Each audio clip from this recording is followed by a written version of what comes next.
بسم اللہ الرحمن الرحیم۔ السلام علیکم، ویلکم ٹو مہم کہانی۔ اگر آپ نیو ہیں تو چینل کو سبسکرائب ضرور کر دیجئے اور ناول کو لائک ضرور کر دیا کیجئے اور کمنٹ میں اپنی قیمتی رائے ضرور دیا کیجئے۔ چلتے ہیں ناول کی طرف۔ لیکن اس سے پہلے کہ وہ کوئی اور کارروائی کرتی، ٹک کی آواز سے دروازہ کھلا تھا اور سامنے کھڑے شخص کو دیکھ کر سمرا کا وجود ساکت رہ گیا تھا۔ وہ حیرانگی سے دروازے پر کھڑے شخص کو دیکھ رہی تھی۔ جہاں کھڑا شخص کبھی اس ڈاکٹر کے ہاتھ میں موجود انجیکشن کو دیکھتا اور کبھی سمرا کو۔ اس کے بدن میں موجود کاٹن کا سفید سوٹ اسے کسی ریاست کا شہزادہ بنا رہا تھا، اور اتنے دنوں کے بعد اسے دیکھتی رہ گئی تھی اسے یقین نہیں آ رہا تھا کہ اس کے سامنے کھڑا یہ شخص کوئی اور نہیں بلکہ اس کا محرم ہے۔ اسے سمجھ نہیں آ رہا تھا وہ خوش ہو یا اسے دیکھ کر اتنا روئے کہ آج ہر حد پار کر دے۔ تو کیا وہ اس کے لیے آیا تھا؟ کیا اس رات اس نے اس کی کال سن لی تھی؟ ہاں، تبھی تو یہاں آیا تھا۔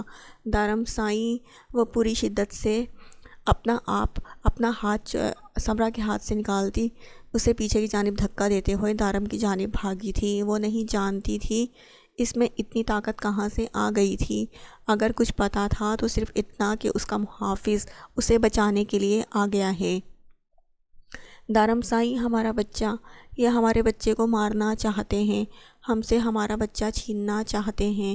دارم سائیں، پلیز بچا لیں ہمارے بچے کو، یہ لوگ بہت بے حس ہیں، انہیں کوئی فرق نہیں پڑتا کہ وہ صرف چند دن کا ہے، وہ اسے ختم کر دینا چاہتے ہیں۔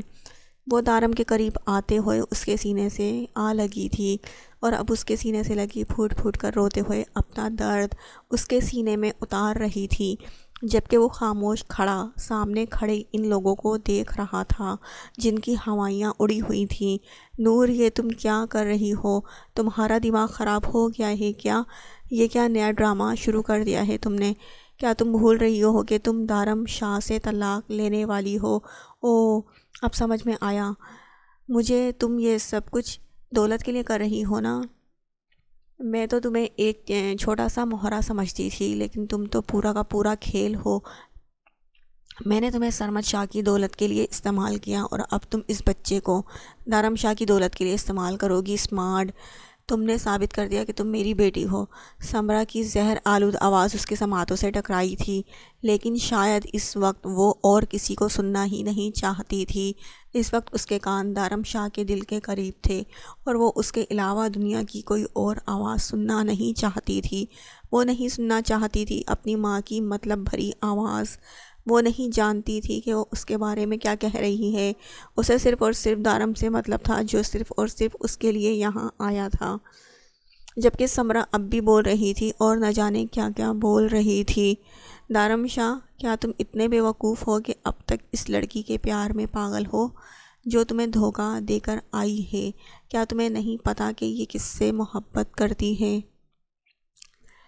اس کا تعلق بین سے ہے اور یہ بین سے شادی کرنے والی ہے۔ تم سے پہلے سے یہ بین سے محبت کرتی ہے۔ بین کے ساتھ مل کر ہی تو اس نے تمہارے ساتھ یہ گیم کھیلا تھا۔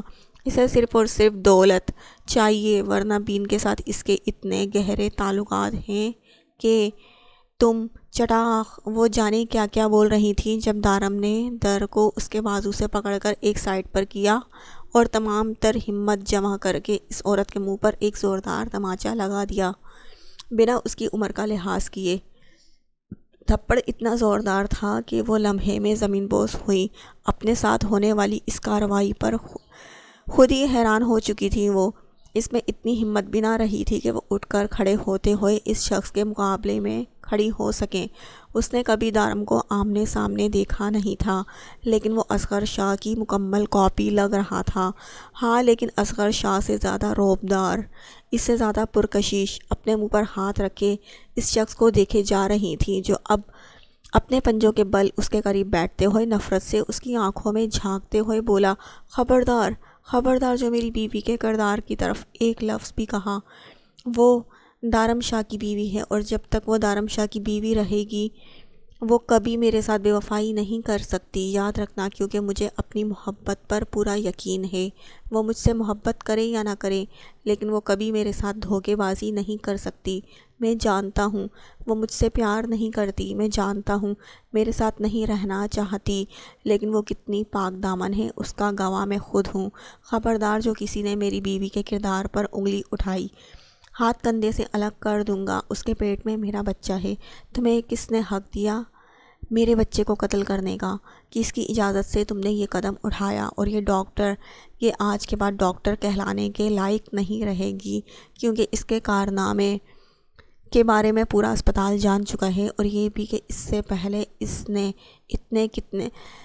کتنے کیس اپنے ہاتھوں سے کیے ہیں۔ اس کا کام تو آج ہی ہو جائے گا۔ وہ جھٹکے پر جھٹکے دے رہا تھا۔ ڈاکٹر کا دل چاہا کہ وہ یہیں پھوٹ پھوٹ کر رونا شروع کر دے۔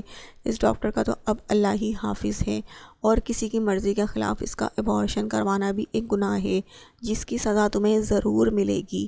وہ اس کے قریب سے اٹھتا ہوا ایک نظر اس کی جانب دیکھتا دروازے کی طرف بڑھا۔ کچھ نہیں ہوگا مجھے، تم مجھے نہیں جانتے، تمہاری دھمکیوں سے ڈرنے والی نہیں ہوں۔ دارم شاہ سمرا نام ہے میرا، اور کوئی بھی قانون میرا کچھ نہیں بگاڑ سکتا۔ اس مائک اور بین مجھے کچھ نہیں ہونے دیں گے۔ وہ اٹھ کر کھڑی ہوتی ہوئی چنگھاڑتی ہوئی بولی تھی۔ دارم نے مڑ کر اس کی طرف دیکھا۔ اس کے چہرے پر دلکش مسکراہٹ تھی۔ تمہارا بین اسمگلنگ کے الزام میں اس وقت جیل میں ہے، اور تمہارا شوہر اسمگلنگ کے کاموں میں اس کا ساتھ دینے پر پولیس کی نظروں میں ہے۔ فی الحال تو تمہیں اس اسپتال میں چھوڑ کر پتہ نہیں کہاں بھاگ چکا ہے، لیکن پولیس اس کی تلاش کر رہی ہے۔ جلد ہی مل جائے گا، اور وہ بھی تمہیں سلاخوں کے پیچھے ہی ملے گا، کیونکہ دارم شاہ کبھی کچی گولیاں نہیں کھیلتا۔ اگلی دفعہ پنگا لینے سے پہلے ٹھیک سے سوچ سمجھ لینا کہ کس کے ساتھ دشمنی مول لے رہی ہو۔ اگر تمہیں یہ لگتا ہے کہ مجھے تمہارے بارے میں کچھ پتہ نہیں ہے، تو یہ تمہاری غلط فہمی ہے۔ جب سے یہاں آئی ہے میں مسلسل تم لوگوں کے ایک ایک موومنٹ پر نظر رکھے ہوئے ہوں۔ تم کیا کرتے ہو، کب کرتے ہو، کس طرح، کب، کہاں جاتے ہو، ہر چیز پہ نظر ہوتی ہے میری۔ یہ تمہاری سوچ ہے کہ تم مجھ سے چھپ کر بیٹھے ہوئے ہو۔ پولیس باہر کھڑی ہے، اور تمہاری اگلی منزل پولیس اسٹیشن ہے۔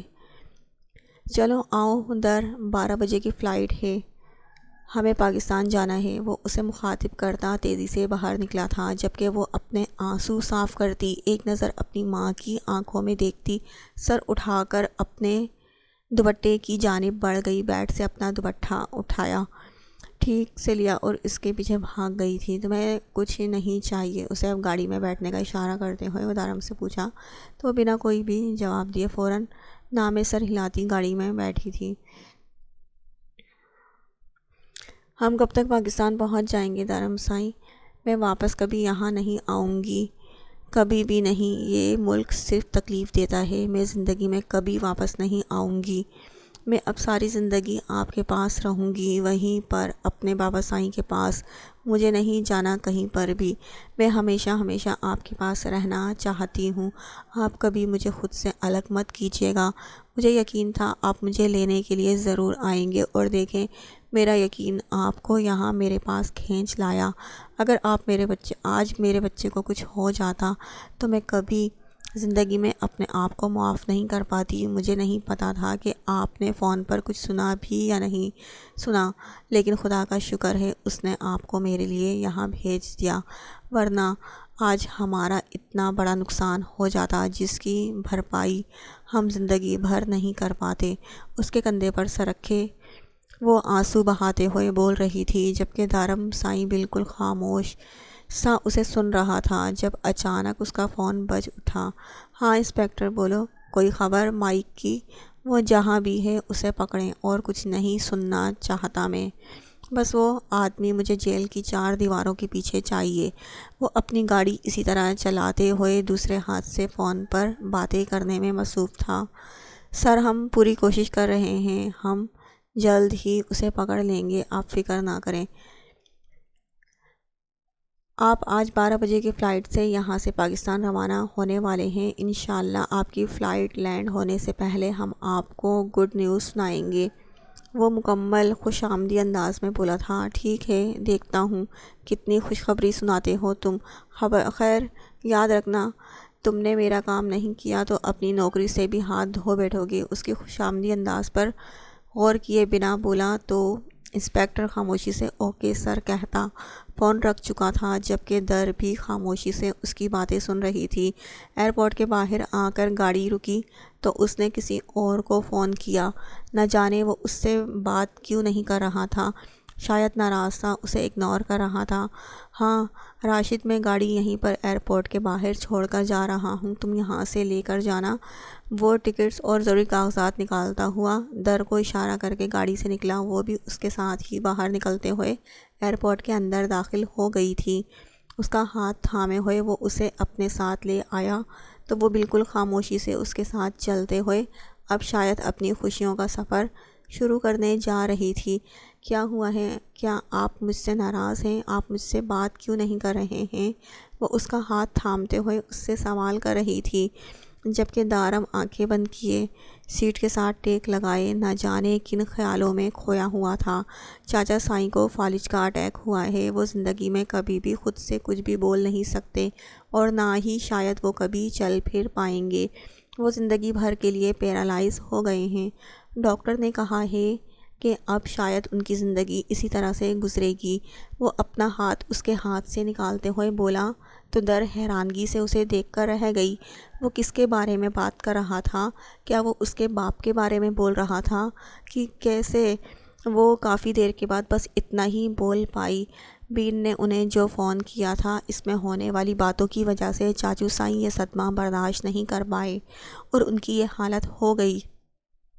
وہ اس دن تمہیں اپنی جائیداد سے آگ کر دینا چاہتے تھے، قسمت نے ساتھ نہ دیا اور ان کی طبیعت اتنی زیادہ خراب ہو گئی تو مجھے انہیں فوراً اسپتال لے کر جانا پڑا، اور ڈاکٹر نے جو کہا اس کے بعد مزید کچھ کہنے اور سننے کے لیے باقی بچا ہی نہیں تھا۔ بابا سائیں انہیں ایک ہفتے کے بعد یہاں سے پیرس لے کر جانے والے ہیں، بس اللہ نے چاہا تو وہاں ضرور کچھ بہتر ہو جائے گا۔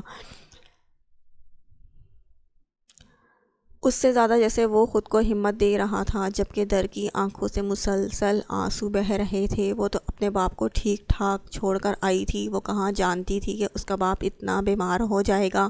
تو کیا پیرس جا کر بابا سائیں ٹھیک ہو جائیں گے؟ اس نے کافی دیر کے بعد پوچھا۔ اگر اللہ نے چاہا تو ہو جائیں گے، اللہ بس اس کے حق میں بہتری کرے۔ تم آرام کرو، اس کنڈیشن میں تمہارے لیے اسٹریس لینا برا ثابت ہو سکتا ہے اور میں اپنے بچے کے معاملے میں کسی طرح کا کوئی نقصان برداشت نہیں کروں گا۔ اس کے لہجے میں واضح وارننگ تھی، جسے محسوس کر کے در کو کچھ عجیب سا لگا، لیکن بولی کچھ بھی نہیں۔ جس طرح سے وہ سیٹ کے ساتھ ٹیک لگائے آنکھیں موندے ہوئے تھا، وہ بھی آنکھیں بند کر کے وہیں سونے کی کوشش کرنے لگی۔ گھر میں اس کا گرینڈ ویلکم ہوا تھا، کسی نے کوئی دوسری تیسری بات نہیں کی تھی، بس وہ اپنے بابا سائیں سے ملنا چاہتی تھی۔ بیٹا سائیں، اب تم ریسٹ کرو، اپنے بابا سائیں سے بعد میں مل لینا، وہ اس وقت آرام کر رہے ہیں، دوائیوں کے زیر اثر ہیں، فی الحال تمہارا ان سے ملنا شاید ان کے لیے نقصان دہ ہو سکتا ہے۔ اپنی حالت کی وجہ سے وہ بار بار جذباتی ہو جاتے ہیں اور ڈاکٹر نے فی الحال انہیں ٹینشن لینے سے منع کیا ہوا ہے۔ وہ اسے سمجھاتے ہوئے بولے، نہ جانے دارم سائیں نے گھر میں کیا بتایا تھا کہ کسی نے بھی کسی طرح کا کوئی سوال نہ کیا۔ سب لوگ اس کے بچے کے لیے بے حد خوش تھے، ہر کسی کے لیے دارم شاہ کا بچہ بہت اہمیت رکھتا تھا۔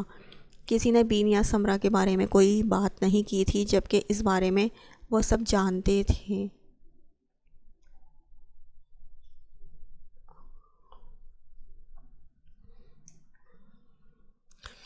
دارم سائیں نے کمرے میں قدم رکھا تو در کو سوتے ہوئے پایا۔ اسے سوتے ہوئے دیکھ کر دارم کو کوئی خوشی نہیں ہوئی تھی، وہ یہاں اتنا بے چین تھا، ایک بھی پل سکون سے سو نہیں پایا تھا، اور یہ محترمہ آتے ہی گھوڑے بیچ کر سوئی۔ ایسے تو ناممکن تھا، لیکن وہ جانتا تھا اسے بے وقت حساب کتاب کرنے سے اس کے اپنے ہی بچے کی نیند خراب ہوگی، اور وہ اپنے بچے کی صحت پر کسی طرح کا کوئی رسک نہیں لینا چاہتا تھا۔ وہ فریش ہو کر آیا اور بیڈ پر لیٹ گیا۔ فی الحال وہ اسے جگانے کا بالکل بھی ارادہ نہیں رکھتا تھا۔ چاچو سائیں کی جائیداد میں جو حصہ تھا تمہارا نکلتا ہے وہ میں تمہیں دے دوں گا، اس کے علاوہ میری جائیداد میں سے میرے بچے کو پیدا کرنے کے لیے تمہیں ایک الگ حصہ دیا جائے گا۔ تمہیں زیادہ فکر کرنے کی ضرورت نہیں ہے، اس گھٹن زدہ ماحول میں تمہیں صرف اگلے 8.5 مہینے تک رہنا ہے، جس کی میں تمہیں اتنی قیمت ادا کروں گا جو تمہاری آنے والی ساری زندگی کے لیے بہت ہوگی۔ اس کے بعد تم آزاد ہو، جو چاہے کرنا۔ وہ بے حد سختی سے بول رہا تھا، اس کے لہجے میں جیسے کوئی گنجائش باقی نہیں رہی تھی۔ وہ حیرانگی سے سن رہی تھی۔ وہ اسے ناراض سمجھ رہی تھی، لیکن وہ تو ہر تعلق ہی ختم کر دینا چاہتا تھا۔ آپ مجھے میرے بچے کو اس دنیا میں لانے کی قیمت ادا کریں گے؟ آپ ایک ماں کو اس کی اولاد کے لیے قیمت دیں گے؟ وہ جیسے صدمے میں تھی۔ اگر ایک اولاد اپنے باپ سے قیمت مانگ سکتی ہے تو ایک باپ اپنی اولاد کو دنیا میں لانے کے لیے اس کی ماں کو قیمت ادا کر سکتا ہے۔ قیمت ادا کیوں نہیں کر سکتا؟ اگر تم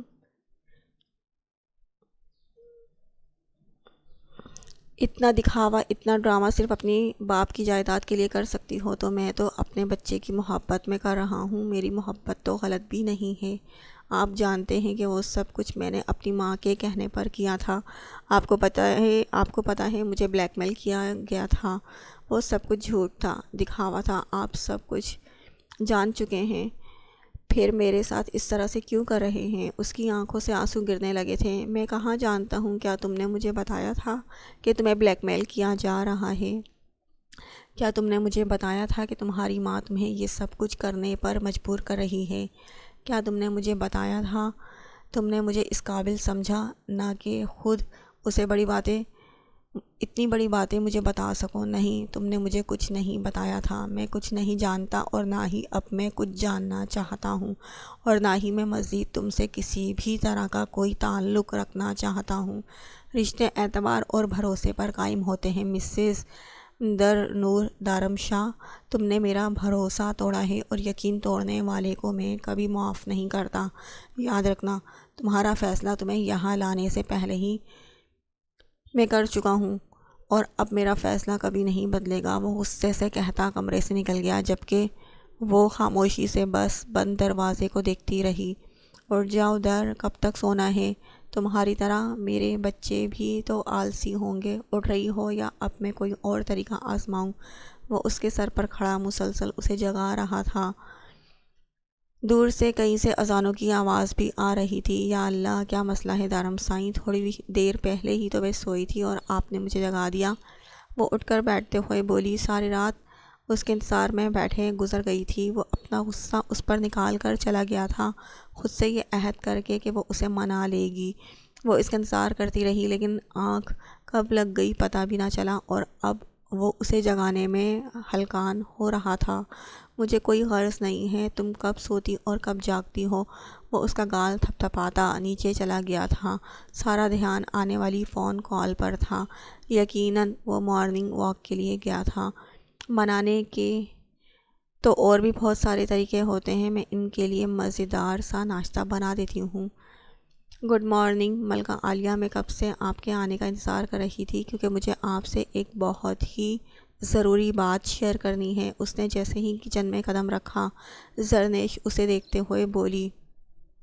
اس کے انداز سے صاف لگ رہا تھا کہ وہ کافی دیر سے اس کے آنے کا انتظار کر رہی ہے، جبکہ زاوش نے خود بھی حیرانگی سے ہاں میں سر ہلا دیا اور اس کے پاس آ رکی۔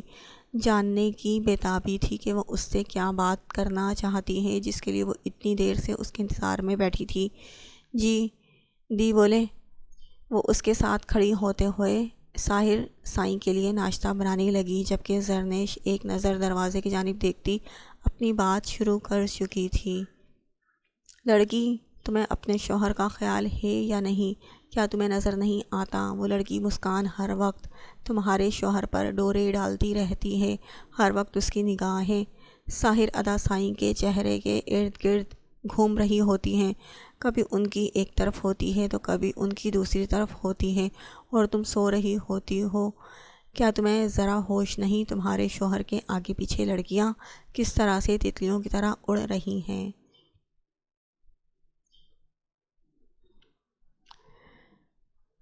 توبہ توبہ دی، آپ کیسی باتیں کرتی ہیں؟ مسکان تو سنان ادا کی سیکنڈ وائف ہیں، تو وہ ساحر سائیں پر ڈورے کیوں ڈالیں گی؟ وہ خود بھی حیرانگی سے اس سے پوچھنے لگی تھی، کیونکہ نیت خراب ہو گئی ہے اس کی۔ مجھے پورا یقین ہے اس کی نگاہ ٹھیک نہیں۔ دیکھتی کتنے عجیب انداز میں ہے وہ ساحر ادا سائیں کو، اور ہر وقت اس کے آس پاس گھومتی ہیں، اور تم کیا کر رہی ہو؟ وہ اس کے کندھے پر چپت لگاتے ہوئے غصہ ہونے لگی تھی۔ میں نے تو کبھی اس چیز کی طرف دھیان ہی نہیں دیا ادی، لیکن آپ فکر نہ کریں، میں خود دیکھ لوں گی اس مسکان کی دکان کو۔ وہ جانتی نہیں ہے مجھے، زاوش ساحر شاہ نام ہے میرا۔ جو میرے شوہر کی طرف آنکھ اٹھا کر دیکھے، اس کی آنکھیں نہ نکال دی تو نام بدل دے۔ بالکل بے فکر ہو جائیں، اسے میں خود دیکھ لوں گی۔ بڑی آئی میرے شوہر پر ڈورے ڈالنے والی۔ وہ پیاز کاٹتی تیز تیز بولے جا رہی تھی، جبکہ آنکھوں میں غصہ صاف ظاہر تھا، اور اس کا یہ غصہ دیکھ کر زری کو تھوڑا سکون ہوا تھا، کیونکہ اسے یہ بات بتا کر اس نے اپنا فرض ادا کر دیا تھا، اور آگے سے جو ری ایکشن زاوش کا اسے ملا تھا وہ اب پرسکون ہو گئی تھی، کیونکہ اس کے حساب سے یہ معاملہ اتنا غیر سنجیدہ نہ تھا کہ نظر انداز کیا جا سکتا۔ وہ کبھی بھی اپنی بہن کو کسی مصیبت میں نہیں ڈالنا چاہتی تھی، اور جہاں تک بات ساحر شاہ کی تھی تو وہ خود بھی جانتی تھی کہ وہ خود اپنی پسند سے زاوش کو سلیکٹ کر چکا ہے، تو اس کی طرف سے اسے ایسی کوئی بھی بے اعتباری نہیں تھی۔ لیکن اس کی بہن کے شوہر پر گندی نظر رکھے تو رکھے کیوں؟ اس لڑکی نے بھاگنے کی کوشش کی تھی، بڑی مشکل سے کنٹرول کیا ہے، اس وقت بے ہوش ہے۔ میں نے اسے انجیکشن لگا دیا تھا۔ مجھے پتہ ہے آپ نے ایسا کرنے سے منع کیا تھا، لیکن یہ بھاگنے کی مکمل تیاری میں تھی۔ میں نے بہت مشکل سے اسے پکڑا۔ کیا ہوا؟ چپ کیوں ہو گئی؟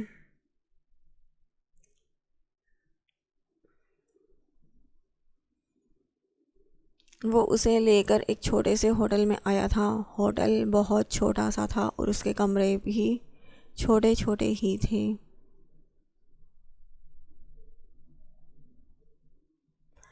جیسے یہ صرف مسافروں کے لیے ہی بنایا گیا ہو۔ یہاں آ کر اس نے سب سے پہلے ایک میکینک سے رابطہ کیا تھا، جس نے وعدہ کیا تاکہ وہ رات میں ہی اس کی گاڑی کو سیٹ کر دے گا۔ جس کے بعد دارم سائی نے بے فکر ہو کر ہوٹل کے اندر ایک کمرہ بک کروایا تھا، جس میں وہ ابھی جا رہے تھے۔ دارم سائی، یہ تو بہت چھوٹا کمرہ ہے، لیکن کتنا صاف ستھرا اور خوبصورتی سے سجایا گیا ہے۔ اسے کمرہ بہت پسند آیا تھا۔ کمرے کی واحد کھڑکی کھول کر اس نے پانی کی بوندوں کو اپنے ہاتھوں پر محسوس کیا۔ جب دارم سائی مسکراتے ہوئے اس کے پیچھے آ کر رک گیا، اسے اپنے پیچھے کھڑا دیکھ کر اسے شرارت سوجھی تھی، اور اپنے ہاتھ میں پانی کی بوندوں کو اس نے اچانک اس کے منہ پر دے مارا تھا۔ دارم سائی نے اسے گھور کر دیکھا، لیکن وہ کہا لگا کر ہنسی اور کھلکھلاتے ہوئے پیچھے ہوئی، لیکن اس سے پہلے کہ وہ اس کی پہنچ سے دور جاتی، دارم نے اچانک اس کی نازک پتلی کمر کو اپنے بازو میں قید کر کے اپنی طرف کھینچا۔ وہ اس کی پہنچ سے دور جانے کی کوشش میں اس کی باہوں میں پھڑپھڑا کر رہ گئی، جبکہ وہ بنا وقت برباد کرتا اس کی گردن پر جھکے جا بجا اپنے لبوں کا لمس چھوڑے جا رہا تھا۔ اس کی جسارتیں شدت اختیار کرتی جا رہی تھیں، وہ پوری طرح سے اس کے بازوؤں میں قید تھی۔ وہ دیوانوں کی طرح اس کی گردن چوم رہا تھا، جیسے دنیا جہاں کا ہوش گنوا بیٹھا تھا۔ پتا تھا تو صرف اتنا کہ اس کی پناہوں میں وہ ہے جس کے لیے وہ جان دے بھی سکتا ہے اور کسی کی جان لے بھی سکتا ہے۔ مائک کو 3 دن سے وہ اسی طرح کمرے میں چھوڑ آیا تھا۔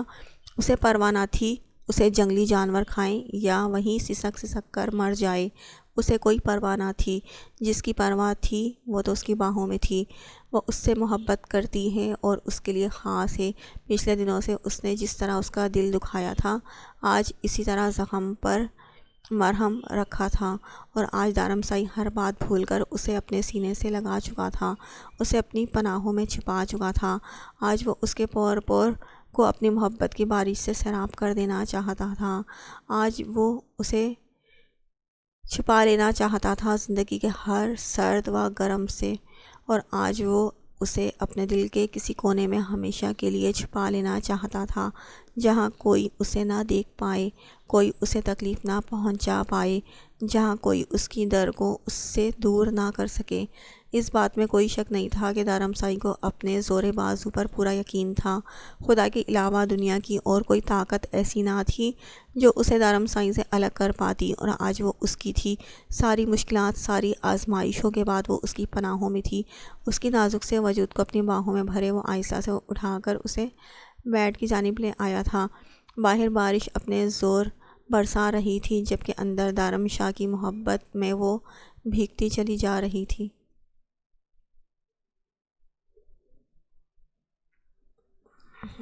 ساحر وہ میں تو بس ایسے ہی ساحر سائیں وہ میں تو بس ایسے ہی بارش میں بھیگ کر انجوائے کر رہی تھی۔ مجھے پتہ ہے آپ کو کسی کا بارش میں بھیگنا نہیں پسند، لیکن آپ نوٹ تو کریں، میرا مطلب ہے اس کو محسوس تو کریں کہ کتنی خوبصورت ہے یہ برستے ہوئے، کتنی خوبصورت لگتی ہے۔ آپ نے کبھی اسے محسوس ہی نہیں کیا، تبھی تو یہ آپ کو پسند نہیں ہے۔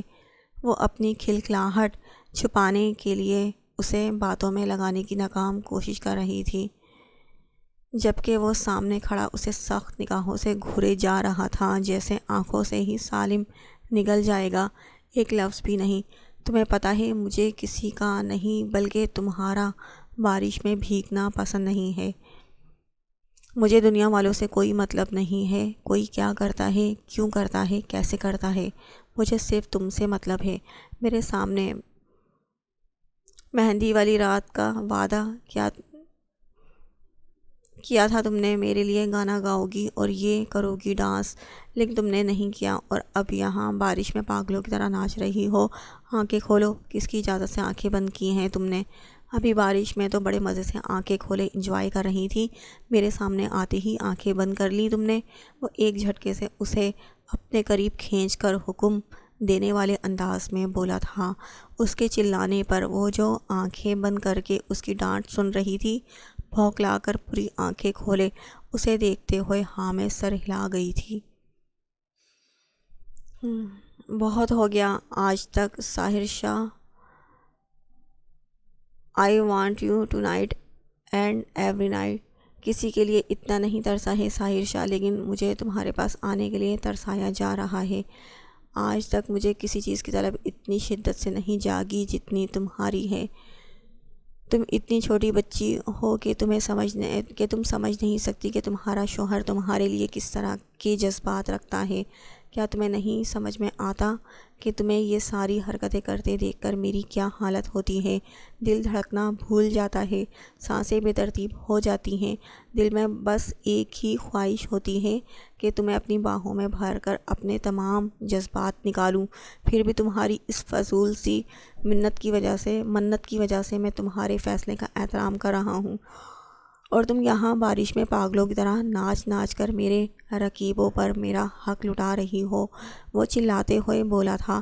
ڈاکٹر نے اسے ابھی تک ہدایت بتائی ہوئی تھی، وہ اس کے جذبات کو بھڑکا کر خود ہی اس کے لیے تکلیف کا سامان بن چکی تھی، لیکن وہ کہاں جانتی تھی کہ وہ یوں اچانک آ جائے گا۔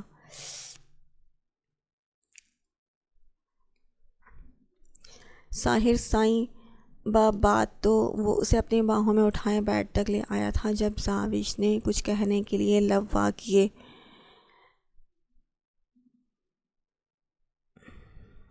آج زاوش نے ساحر سائیں کی آنکھوں میں عجیب سا نشہ محسوس کیا تھا، اسے پا لینے کا جنون تھا، دیوانگی تھی۔ وہ سہم کر نگاہیں جھکا گئی، اس کا دل تیزی سے دھڑک رہا تھا، جیسے پسلیوں کی مضبوط دیوار توڑ کر باہر کو آ نکلے گا۔ اسے اس وقت ساحر شاہ سے خوف محسوس ہو رہا تھا، جو صرف آج اپنی ہی کر لینے کے جنون میں تھا۔ اسے یقین تھا چاہے کچھ بھی کیوں نہ ہو جائے، وہ آج اس کی کوئی بات ماننے کو تیار نہیں ہے، آج وہ اپنی کرے گا۔ بولو ساحر سائیں کے جگر کا خون، میری معصوم لومڑی جو بولنا ہے بول دو، تمہارے پاس 5 منٹ ہیں اپنی ساری باتیں کہنے کے لیے۔ اس کے بعد مجھ سے شکایت مت کرنا کہ میں نے تمہیں بولنے کا موقع نہیں دیا۔ میں اپنی اس حسین رات کے 5 منٹ تمہاری فضولیات سننے کے لیے تیار ہوں۔ بولو جو بولنا ہے۔ وہ اب اپنے کندھے پر رکھی اجرک کو دور صوفے پر پھینک کر وہیں کھڑا اپنی قمیص کے اوپری 3 بٹن کھول چکا تھا۔ بے شک اس کی مردانہ وجاہت کا منہ بولتا ثبوت تھا۔ زاوش نے اسے دیکھتے ہوئے نگاہیں چرا لی اس کا گھبرانا اسے مزید بے قرار کر رہا تھا، اسے اپنا بنانے پر اکسا رہا تھا۔ وہ استحقاق سے گہری نظروں سے دیکھتا اس کے پاس چلا آیا۔ آج کی رات کون بے وقوف سوئے گا، جبکہ میں تو تمہیں پہلے ہی کہہ چکا ہوں کہ آج ہم دونوں کے درمیان جتنے بھی فاصلے ہیں میں سب مٹانے کا ارادہ رکھتا ہوں۔ آج ہم دونوں کے بیچ یہ جو تمہارا 26 دن کا سنیاس ہے وہ ختم ہوگا۔ وہ اس کے بالوں کے ساتھ شرارت کرتے ہوئے بولا جو چوٹی میں قید تھے۔ آج سے تم صرف اور صرف میری ہو جاؤ گی۔ اب میں مزید تمہاری فضول قسم کی منت برداشت کرنے کے موڈ میں نہیں ہوں۔ یہ جو تم نے مجھے اتنے دنوں سے خود سے دور رکھا ہوا ہے، مجھ سے میرا جائز حق چھینا ہوا ہے نا، اس کی سزا میں تمہیں سود سمیت دوں گا، اور اس سزا کے بعد تم کبھی مجھ سے دور جانے کا خیال اپنے دل و دماغ میں نہیں آنے دو گی۔ آج سے تم صرف اور صرف میری ہو جاؤ گی۔ وہ آہستہ سے اس کے بھیگے بالوں کی چوٹی کھولتا اس کے بالوں کو اس کی قید سے آزاد کرتے ہوئے اس کی کمر پر بکھیر چکا تھا۔ سچ سائیں، اس نے بے تاب دھڑکنوں کے ساتھ اس کا نام پکارا تھا۔ آج کچھ بھی مت بولنا، آج ساحر شاہ اپنا دل تمہارے قدموں میں رکھنے کے لیے آیا ہے۔ اگر آج تم پیچھے ہٹی، ساری زندگی تمہیں نگاہ میں رکھوں گا لیکن نگاہ اٹھا کر دیکھوں گا بھی نہیں۔ وہ سرد مہری سے بولا تھا۔ اس کا گھبرانا، اس کا پیچھے ہٹنا، بھاگنا اسے برا لگ رہا تھا۔ وہ اس کا محرم تھا، کوئی غیر نہیں جو وہ اس سے اس طرح سے بھاگ رہی تھی۔ اس کی منزل وہی تھا، آج نہیں تو کل اس کی پناہوں میں آنا تھا، ساری زندگی اسی کے ساتھ رہنا تھا، یہ زندگی اسی کے نام کرنی تھی۔ تو پھر اس کا یوں اس سے دور بھاگنا اسے غصہ ہی دلانے لگا تھا۔ ساحر سائیں، اس نے بے یقینی سے اس کے لفظوں پر اسے پکارا تھا۔ ہاں یا نہ؟ وہ اس کی بے یقینی نظر انداز کرتا سوال کر رہا تھا۔ آپ بہت ظالم سائیں ہیں ساحر سائیں، میں آپ کو کبھی معاف نہیں کروں گی، ہمیشہ کے لیے ناراض ہو جاؤں گی۔ میرا سنیاس ابھی مکمل نہیں ہوا، آپ اپنے وعدے سے نہیں پھر سکتے۔ 26 دن کا ستیاناس ہو تمہارے سنیاس کا۔ کیوں فضول میں ایک ہی بات بار بار کیے جا رہی ہو، جبکہ میں بتا چکا ہوں کہ نہیں رہ سکتا میں آج کی رات تم سے دور۔ ہاں ہوں میں ظالم، ایسا ہی ہوں، اپنے حق کے لیے لڑنا آتا ہے مجھے۔ اسے بیڈ پر دور پھینکتا وہ اس کے قریب سے اٹھا تھا۔ زاوش کو اپنے دل کی دھڑکنیں سست ہوتی محسوس ہوئیں۔ کیا وہ ناراض ہو گیا تھا؟ کیا وہ جا رہا تھا اسے چھوڑ کر؟ وہ دھڑکتے دل کے ساتھ اس کی پیٹھ کو دیکھ رہی تھی۔ اس نے الماری کھولی اور وہاں سے کوئی فائل نکال کر اس کے پاس آیا اور فائل اس کے سامنے پھینک دی۔ اس فائل کو دیکھتے ہوئے جو چیز اس کے دماغ میں آئی تھی، اس کا دل بند ہونے کو لگا تھا۔ کیا ہی یہ؟ اس نے گھبراتے ہوئے فائل کی جانب دیکھا۔ یہ تو اسی اسپتال کی فائل ہے جہاں سے ساحر شاہ کا علاج کروایا گیا تھا۔ وہ اسے کیوں دکھا رہا تھا؟ بے وقوف لڑکی، فائل ہے، نظر نہیں آ رہی، اسپتال کی رپورٹ ہے، میری کھول کر دیکھ لو تاکہ تمہارا سنیاس ختم ہو۔ دماغ خراب کر رکھا ہے 1 مہینے سے، وہ سخت نگاہوں سے گھورتے ہوئے بولا تو زاوش نے فوراً سامنے پڑی فائل کو کھولا تھا۔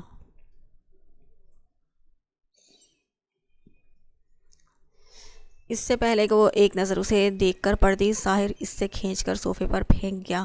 اب اس فائل کو پڑھتے پڑھتے پتہ نہیں کتنا ٹائم ویسٹ کرو گی نالائق لڑکی، میں اس نائٹ کو برباد نہیں کر سکتا۔ اس میں لکھا ہے کہ میں 100% ٹھیک ہو چکا ہوں، 100% ریکور کر چکا ہوں، میرا علاج مکمل ہو چکا ہے۔ تو اب تمہارا یہ سنیاس والا ڈرامہ ابھی بند کرو۔ آج رات تم میری ہو، بلکہ اب سے آنے والی ہر رات تم میری ہو۔ مجھے پتہ ہے کہ تم مجھ سے دور کس وجہ سے ہو، میں پہلے دن ہی تمہارے گریز کی وجہ سمجھ گیا تھا۔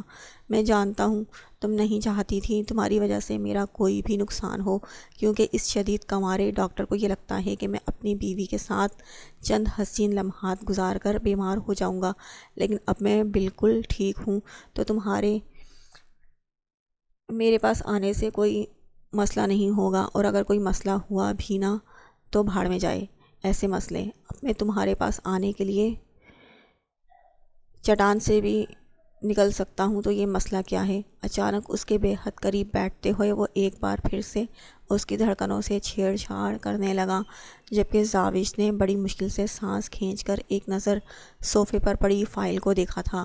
تو کیا تمہیں بھی یہ لگ رہا ہے کہ میں جھوٹ بول رہا ہوں؟ اسے چور نگاہوں سے فائل کی جانب دیکھتے ہوئے اس نے غصے سے کہا تھا۔ نہیں تو دوپٹہ دیکھ رہی ہوں۔ اس نے فوراً زمین کی طرف دیکھا، پہلے کبھی نہیں دیکھا یہ دوپٹہ۔ اس کے جھوٹ بولنے پر اس نے اسے گھورا تھا۔ نہیں، پہلے اسے ایسے محسوس ہو رہے تھے جیسے وہ بنا بتائے اس کے قریب آ گیا ہو۔ اس کے جسم و جاں میں عجیب سا شور اٹھ رہا تھا۔ اس کا دل گواہی دے رہا تھا کہ آج ساحر شاہ کی نظریں وہ خود پر سے ہٹانے میں ناکامیاب رہے گی۔ آج وہ اسے پوری طرح سے اپنا بنا کر ہی دم لے گا۔ ساحر سائیں، جبکہ ساحر شاہ کے لبوں پر تبسم بکھر گیا۔ زاوش بے اختیار نگاہیں چرا گئی تھی۔ ساحر سائیں نے آہستہ سے اسے اٹھا کر اپنے نزدیک کیا۔ اسے اپنے سینے میں بھینچے ہوئے وہ اس کی گردن میں اپنا چہرہ چھپا گیا۔ اندر دھڑکنوں کی ڈھول نے الگ ہی ماحول بنا دیا تھا۔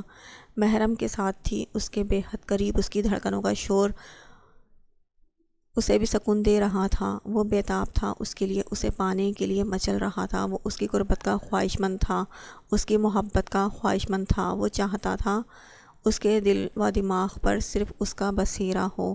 ایک عورت کے لیے اس سے بڑا اور کوئی خوبصورت احساس نہیں ہوتا کہ اس کا شوہر اس کا طلبگار ہے، وہ اس سے محبت کرتا ہے، وہ اسے چاہتا ہے، وہ اسے اپنی پناہوں میں رکھنا چاہتا ہے، اسے اپنے سینے میں چھپا کر رکھنا چاہتا ہے، اسے دنیا سے الگ کر کے اس کے ساتھ اپنا جہان آباد کرنا چاہتا ہے۔ وہ انمول تھا، خود سے جڑے ہر تعلق کو انمول بنا دیتا تھا۔ اس نے آج اسے بھی انمول کر دیا تھا، اسے صرف اور صرف ساحر شاہ کا کر دیا تھا۔ ارے مسکان، آؤ، میں تو آنے ہی والی تھی تمہارے کمرے میں۔ تمہارا ناشتہ لے کر چلو، یہیں بیٹھ کر ناشتہ کرو۔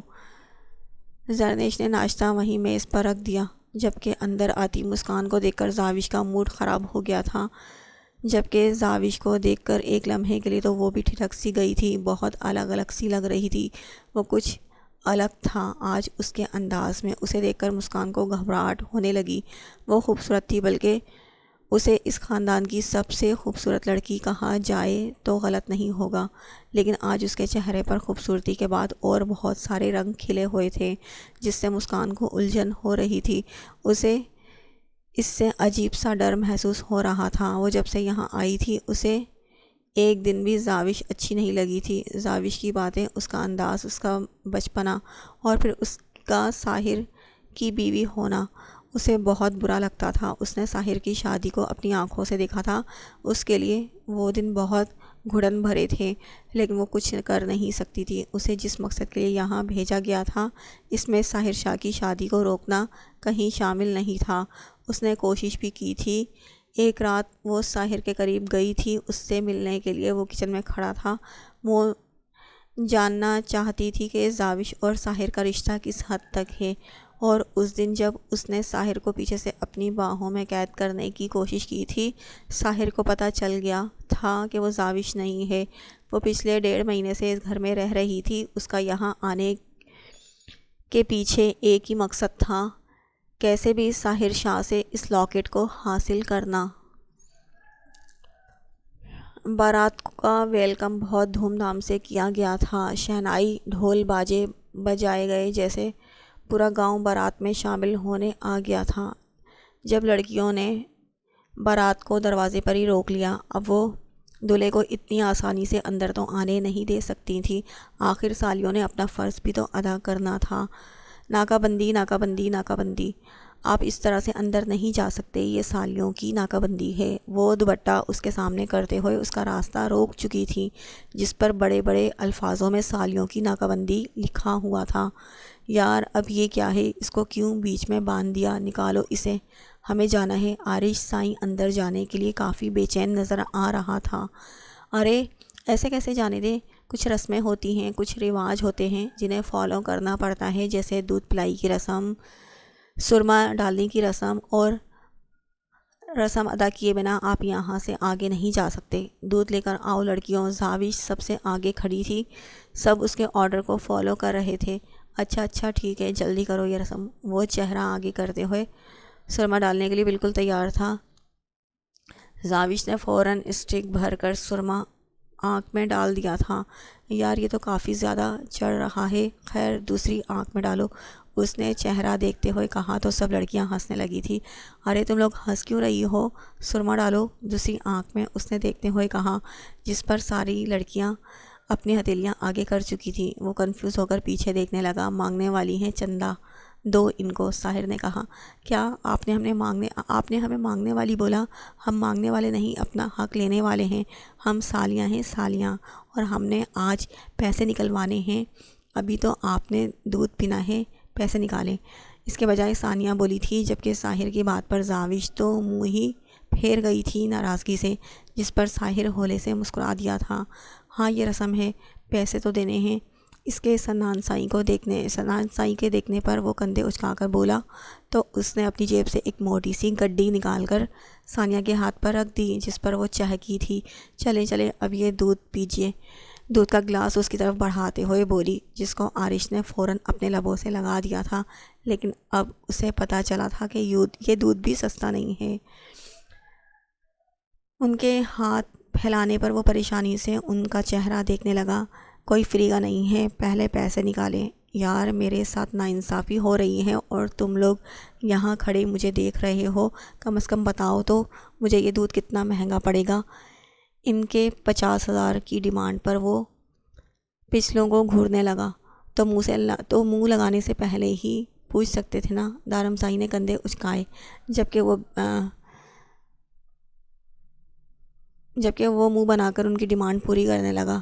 50,000 کی ڈیمانڈ 20,000 روپے پر آ کر رک گئی تھی اور اسے مجبور ہو کر 20,000 ادا کرنے پڑے، لیکن فی الحال ثنا کے پاس بیٹھنے کے لیے وہ لاکھوں دے سکتا تھا۔ تو 20,000 کیا چیز تھے؟ وہ خوشی خوشی اندر کی جانب بڑھ گیا تھا۔ وہ اپنی تمام تر بے قراریوں کو کنٹرول کرتا ثنا کے پاس بیٹھنے میں ایک بار پھر سے بے قراری ظاہر کر گیا۔ جب اپنی جگہ پر ثانیہ کو بیٹھے ہوئے پایا، ثانیہ بچے اٹھ جاؤ یہاں سے، یہ آپ کی نہیں میری جگہ ہے۔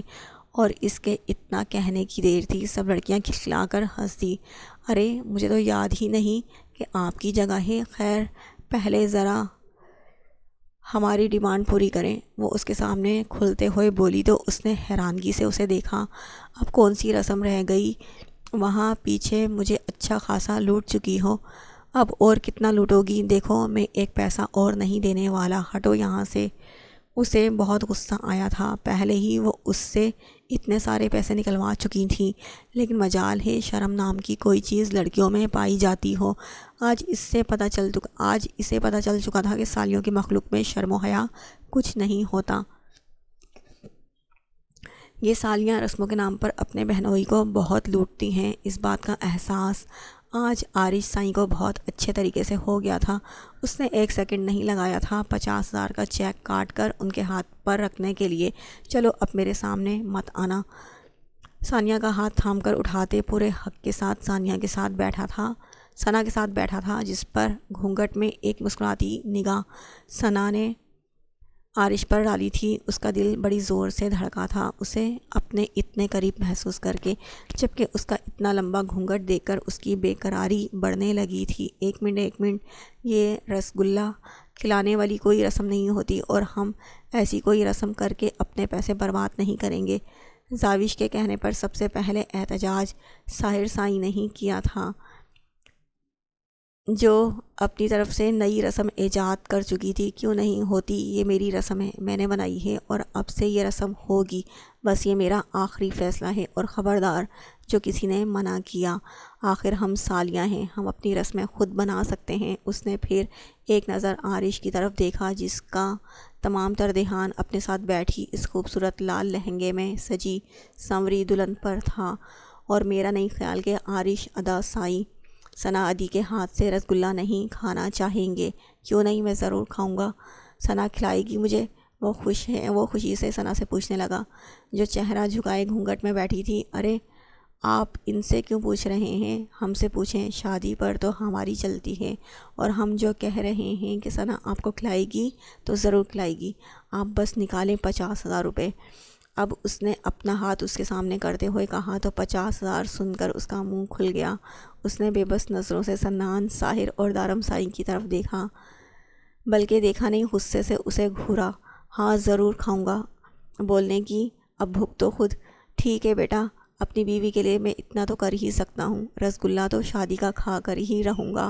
اس نے ایک اور چیک سائن کیا اور ان کی طرف بڑھایا تھا۔